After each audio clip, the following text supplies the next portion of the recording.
ஓம் சாந்தி. 15/7/2026 புதன்கிழமை. வாணி தரும் வசந்தம். இனிமையான குழந்தைகளே, யோக பலத்தால் தான் ஆத்மாவின் கரை நீங்கும். ஆதலால் யோகத்தில் ஒரு பொழுதும் தவறு செய்யக்கூடாது. நீங்கள் பிரம்மகுமார் குமாரிகள், ஒரு தந்தையின் குழந்தைகள். தங்களுக்குள் சகோதரன் சகோதரி. உங்களுக்குள் ஒருபோதும் தீய பார்வை இருக்க முடியாது என்று பாபா யுக்தி கூறியிருக்கின்றார்.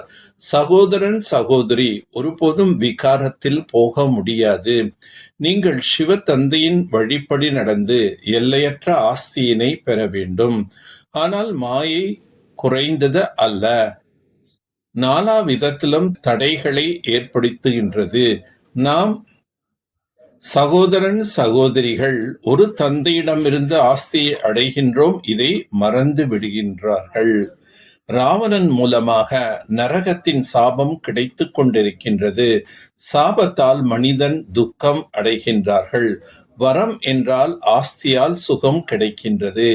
எல்லையற்ற நிராகார தந்தை பாபா, எல்லையற்ற சாக்கார தந்தை பிரஜாபிதா பிரம்மாவை தவிர வேறு யாரும் இல்லை என்று இப்பொழுது பிராமண குழந்தைகள் அறிந்துள்ளீர்கள். ஷிவ் பாபா நமக்கு ஆஸ்தியை கொடுப்பதற்காக நம்மை தன்னுடையவராக ஆக்கியுள்ளார். நாம் இப்பொழுது பிரம்மாவின் மூலமாக சிவனுடைய குழந்தைகளாக ஆகியுள்ளோம். நாம் ஷிவ் பாபாவின் வழியில் சென்று எல்லையற்ற ஆஸ்தியை அடைகின்றோம். மாயை என்பதும் குறைந்தது அல்ல, நாலாபுறமும் தடைகளை ஏற்படுத்துகின்றது. நினைவு, அதாவது யோக பலத்தினால்தான் பாவம் நீங்கும். இதில் எந்த தவறும் செய்யக்கூடாது. இதற்காகத்தான் ஞான முரளி என்பது கிடைக்கின்றது. ஞானத்தை புரிந்து கொள்வதால் சிறிதாவது வருமானம் கிடைக்கும். சொர்க்கத்தில் வந்து விடுவார்கள். பாபாவிடம் சிறிதாவது ஞானம் கேட்டால் அவர்கள் அவசியம் சொர்க்கத்துக்கு வந்து விடுவார்கள்.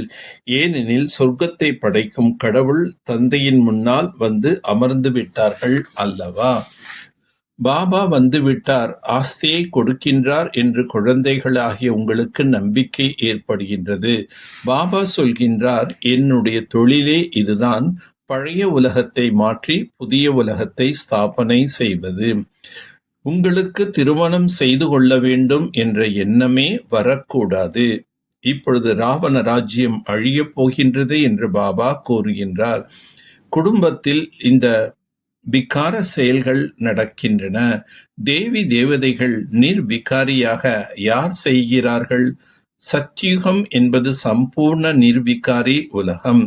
நிர்விகார உலகம் விகார உலகத்திற்கும் எத்தனை வேறுபாடு என்பது உள்ளது. இப்பொழுது மனித உலகம் முடிவடைய போகின்றது. உங்களை பதீத்த நிலையிலிருந்து பாவன நிலைக்கு உயர்த்துகின்றேன் என்று தந்தை கூறுகின்றார். இதுதான் என்னுடைய பார்ட். பக்தி மார்க்கத்திலும் தந்தையினுடைய பார்ட் என்பது இருக்கின்றது. பக்தர்களுக்கு சாட்சாத்காரம் செய்விப்பதற்காக அந்த சாபியை தன்னிடம் வைத்துள்ளார். கர்மாதி நிலை அடைந்து வீட்டுக்கு திரும்பி செல்ல வேண்டும். ஆனால் எப்பொழுது அனைத்து ஆத்மாக்களும் வருவது நின்று விடுகின்றதோ அப்போதுதான் நீங்கள் திரும்பி செல்ல முடியும். ஞான ஒளி கிடைத்துள்ளது. ஆதலால் நிச்சய புத்தியாக ஆகி பாபாவிடமிருந்து முழு ஆஸ்தியினை பெற வேண்டும்.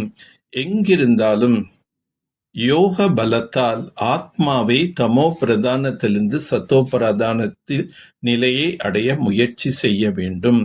சுய மரியாதையில் நிலைத்திருந்து உலகத்தவரிடமிருந்து மரியாதை பெறக்கூடிய தேக அபிமானத்திலிருந்து விடுபட்டவர் ஆகுக.